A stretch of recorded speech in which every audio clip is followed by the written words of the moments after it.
Hi there, Dr. Gary here on the road. We sell dental practices nationwide. We are dental practice brokers. I was a dentist for 25 years, now doing the dental practice brokerage for 15.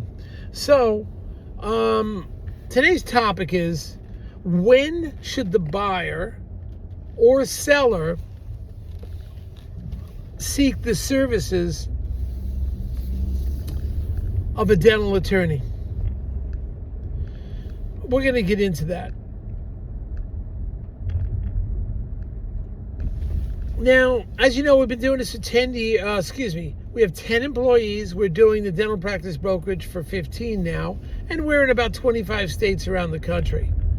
So, well diversified, here to help you anytime. You can reach us 363 days a year. We take off Christmas and Easter, that's it. So call us, even if you just want to chat, need some advice, happy to help you. Our phones are answered 8 a.m. till 9 p.m. East Coast time, 201-663-0935. And our website is dentalpracticeguide.com or nationwidedentalpracticebrokers.com. Give us a call, we'll get on it for you. All right, now, if you're thinking about selling to the DSO, large corporate, please give me a call because we work with them all the time. We know who the best ones are. We're independent. Often they will pay our commission. So generally there's no commissions to the seller. Secondly, when you work with us, in any practice we sell over $1 million, we reimburse legal fees upon successful closing, depending on some small criteria. So call us and we'll get that done. So when should you be out seeking an attorney? Well, I'll give you a case in point. This buyer should have had the attorney already. The buyer we've just finished a letter of intent. Now we could supply the letter of intent, although frankly I prefer the dental attorney to do it. But we can give the basic format so we can get to a price break, okay? In our letters of intent, we generally do not discuss work and restrictive covenant, allocation of purchase price. I just don't do it because there's so many parameters. Because then your accountant has to get involved and so forth. Even though we know there's basic parameters that how much the goodwill should be, there's a lot that gets involved. You can't just ballpark it. We don't put that in the letter of intent. Some attorneys do. That's okay. I just don't agree with that until you get deeper into the deal. Now, as far as the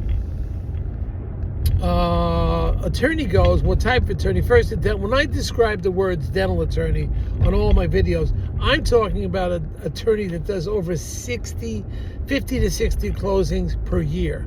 Multiple per month. I know some dental attorneys do 160 a year. So when I say dental attorney, I'm talking about a well-seasoned doing 50, 60 dental deals a year. That's a dental attorney, okay? Everybody else just says like, oh yeah, I know dental, or it's just simple contract, I can handle it. You don't really want that kind of fellow or gal. You want to just keep your mind open and you got a great attorney. And if you get well-known dental attorneys, they work together with the other attorney on the opposite side of the tables, that is one representing buyer, one representing seller. And they may have known each other because they dealt with them before, and it's a lot easier, a lot smoother communication from them. All right. Now, so as far as when do you get the dental attorney? Well, we just have a situation now, case in point. The buyer has given the dental attorney, has given me, we had gave him a blank format for letter of intent. Excuse me. Shouldn't talk when you go through an intersection, you know that? Be careful out there. Anyway, so the buyer has presented me with a letter of intent. I gave him a blank form. He jazzed it up a bit. And the seller has now agreed to it. Well, the seller's going to go right to his attorney, which he should have set up ahead of time. When? Seller should have had it set up ahead of time, and buyer even before that. Buyer knows he's going to be buying a practice, so the buyer should be interviewing attorneys before he puts a letter of intent in, because that attorney may want to use his own letter of intent, or at least right after the letter of intent, because by then you would have straightened out what the selling price is. So that's really important. So that's your answer. Before the letter of intent, seller or buyer should have the dental attorney. Ideally, the moment they start looking at practices, they should interview attorneys.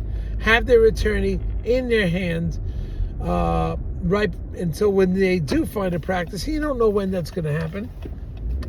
They're prepared. And it doesn't cost you anything to interview a dental attorney and have them set up. It's not until the activity starts, So in the meantime, you have a little bit of time. But I would say when it comes to letter of intent time, at minimum, and furthermore,